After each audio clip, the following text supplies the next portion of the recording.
Balaji Maths classes, and now today the topic of discussion will be quadratic equations. Okay, तो हाँ एक चीज़ बता दूँ कि quadratic equations जहाँ कहीं भी क्वेश्चंस में स्टेटमेंट में आएगा तो मैं शॉर्ट फॉर्म में क्यू ई क्यू लिखूँगा. ओके, तो प्लीज़ बॉदर इट. ओके, और अब quadratic equations है क्या? quadratic equations एक ऐसा, आपने 9th क्लास में 10th क्लास में फैक्टराइजेशन पढ़ा हुआ है, तो उसमें आपने एक एक्सप्रेशन देखा होगा ax² + bx + c के फॉर्म में. अब इसी क्वाड्रेटिक एक्सप्रेशन को, जो ट्राइनोमियल का फैक्टराइजेशन मैंने पिछले लेक्चर में बताया है, मैंने थर्ड लेक्चर में मैंने बताया है, तो उसी के आगे अगर उस क्वाड्रेटिक ट्राइनोमियल को हम इक्वल टू 0 पुटअप कर देंगे तब ये क्वाड्रेटिक इक्वेशन बन जाएगा हमारा. ठीक है, अब ये हमारे पास है general quadratic equation. General quadratic equation का मतलब ax² + bx + c = 0. ठीक है, अब ये जो हमारे पास एक्सप्रेशन है, इसमें नोट करने वाली बात क्या है कि एक कोफिशिएंट ऑफ x² जो a है वो हमारा नॉट इक्वल टू 0 रहेगा. क्यों? क्योंकि अगर 0 हो जाएगा तब उस केस में हमारे पास इक्वेशन बनेगा bx + c = 0. तो ये जो bx + c = 0 होगा ये लीनियर बन जाएगा. अब लीनियर क्यों होगा? क्योंकि x के ऊपर पावर 1 है, तो इसलिए क्वाड्रेटिक के लिए हर हालत में x के ऊपर पावर 2 होनी चाहिए. Now this is general quadratic equation in one variable. We can write in one variable. Okay, in one variable. ठीक है, अब फॉर एग्जांपल आपने जैसे फैक्टराइजेशन किया 2x² + 3x + 5 = 0. ये एक आपने क्वाड्रेटिक इक्वेशन लिया, तो यहाँ पर x² का कोफिशिएंट क्या है? a. तो यहाँ पे x² का कोफिशिएंट क्या है? 2. तो a की वैल्यू क्या हो जाएगी? 2. इसी तरह x का कोफिशिएंट क्या है? b. तो यहाँ पर x का कोफिशिएंट क्या है? 3. तो इसका मतलब ये हो गया कि यहाँ पे 3 होगा. सपोज कर लीजिए इसको हम माइनस कर देते हैं, तो यहाँ पे कांस्टेंट टर्म क्या है हमारा? c. यहाँ पे कांस्टेंट टर्म क्या है हमारा? -5. मतलब अगर प्लस है तो +5 लेंगे, माइनस है तो -5 लेंगे. Are you getting? मतलब we are going to consider the sign. Okay, अब हमारे पास क्या है कि इस तरह से हमने देखा कि जो a b c जो हमारे अननोन्स थे उनकी वैल्यू हमने इस तरह से कंपेयर करके इसकी निकाल ली. ठीक है, तो जो हमारा कॉन्सेप्ट है वो कॉन्सेप्ट ये है कि अगर एक जनरल क्वाड्रेटिक इक्वेशन दिया है तो हम किस तरह से ए बी सी की वैल्यू निकालेंगे. ठीक है, अब इसमें नोट करने की बात क्या है कि general quadratic equation in one variable.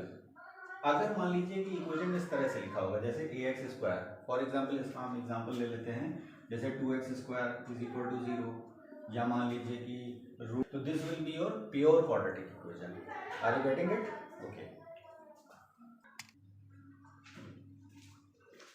now we are going to solve the quadratic equation by factorization.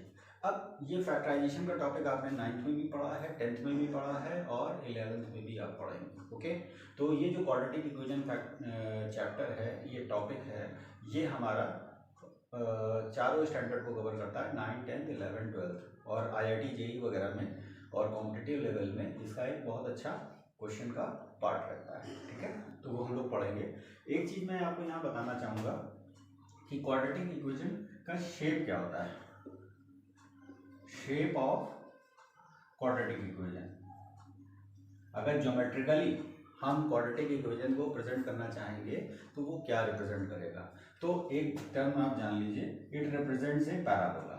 It always represents A parabola. It represents A parabola, जिसको हिंदी में बोलते हैं परवलय. ठीक है, तो ये पैराबोला और परवलय के बारे में हम लोग 11th में जब मैं लेक्चर बनाऊंगा तो उस लेक्चर में मैं इसको रिप्रेजेंट करूंगा, और पैराबोला के बारे में आप वहाँ से पूरा डिटेल में देख सकते हैं, क्योंकि 9th और 10th लेवल पे इसका ज़्यादा मेजर पोर्शन नहीं है, तो इसलिए बस एक यहाँ पे हमने जानकारी आपको दे दी कि it is a parabola. Okay, इसके 4 शेप बनते हैं आपके.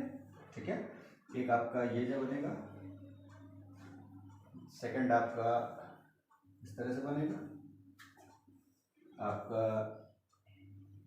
ये बन सकता है, और ये आपके पास ये बन सकता है। ठीक है, तो ये मैंने एक आपको रफ स्केच आपको दे दिया कि इसका इक्वेशन आपका बनेगा y square is equal to 4ax, इसका इक्वेशन बनेगा y square is equal to minus 4ax, इसका इक्वेशन बनेगा x square is equal to 4ay, and the last is x square is equal to minus 4ay। ठीक है, अब इसके बारे में डिटेल में हम लोग 11th और 12th के टॉपिक पे जब डिस्कशन कर रहे होंगे क्वाड्रेटिक इक्वेशन के बारे में, उसमें हम लोग इसके बारे में डिटेल में जाएंगे। ठीक है, तो now let us come back to solving of quadratic equation by factorisation method. ठीक है, अब हमने बिल्कुल सिंपल सा यहाँ पे क्वाड्रेटिक इक्वेशन लिया है।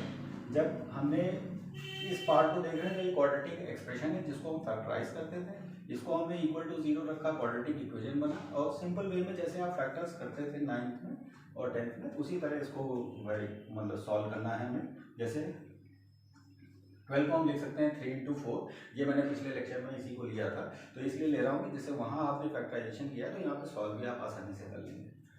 तो दैट इज, इसको 3x + 4x लिखेंगे, +12 लिखेंगे, और सॉल्व करने पर ये फैक्टर्स हमारे पास ये आ जाएंगे। ठीक है, अब यहाँ पे जब सॉल्विंग करनी है तो we are going to use this concept, मतलब by zero product rule. What we say, zero product rule. Okay, तो बाय जीरो प्रोडक्ट रूल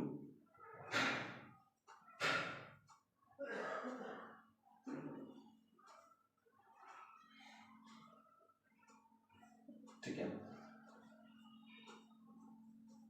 यहाँ पे एक फैक्टर को हमने इक्वल टू 0 रखा, यहाँ पे सेकंड फैक्टर को हमने इक्वल टू 0 रखा। इस प्रकार से हमने देखा कि अगर x ये -3 बोल, अब लीनियर इक्वेशन आप आसानी से सॉल्व करना जानते हैं, तो ये हमारे पास x इज इक्वल टू -3 की वैल्यू देगा, और ये वाला पार्ट हमें देगा x इज इक्वल टू -4। तो like this last we can say that solution set को हम हमेशा ऐसे लिखते हैं ब्रेसेस में। ठीक है, तो यहाँ पर कर्ली ब्रैकेट्स में लिखेंगे, हमेशा ध्यान रखिएगा सेट को कर्ली ब्रैकेट्स में लिखा जाता है, ये कॉन्सेप्ट आप ध्यान रखिएगा। तो यहाँ पर आपके पास आ रहा है -3, -4। ठीक है, ये सोल्यूशन सेट आपका होगा।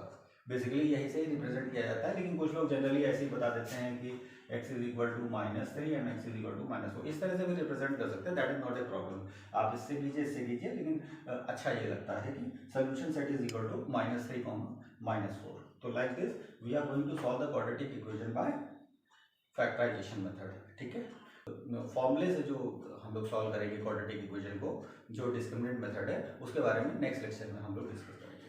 Thank you very much.